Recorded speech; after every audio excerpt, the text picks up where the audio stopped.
मोहतरम नाजरीन, अस्सलाम वालेकुम।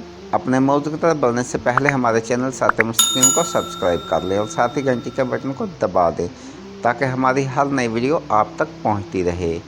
आज का हमारा मौजू सही बुखारी जिल्द नंबर 1 हदीस नंबर 49 है।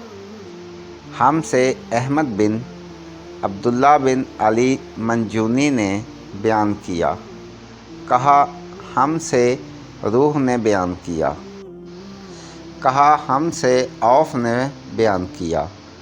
इन्होंने हसन बसरी और मोहम्मद बिन सीरैन से, इन्होंने अबू हुरैरा रज़ी अल्लाह अन्हा से कि हज़रत सल्लल्लाहु अलैहि वसल्लम ने फरमाया, जो कोई ईमान रख कर और सवाब की नीयत से किसी मुसलमान के जनाजे के साथ गया और नमाज और तदफीन से फरागत होने तक इसके साथ रहे तो वो 2 किरात सवाब लेकर लौटेगा। हर किरात इतना बड़ा होगा जैसे ओहद का पहाड़।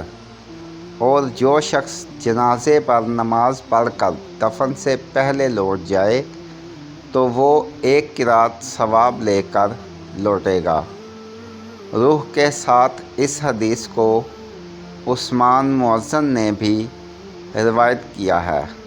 कहा हमसे औफ ने बयान किया, उन्होंने मोहम्मद बिन सीरैन से सुना, उन्होंने अबू हुरैरा रज़ी अल्लाह अन्हा से, इन्होंने हज़रत सल्लल्लाहु अलैहि वसल्लम से अगली रिवायत की तरह नकल किया है।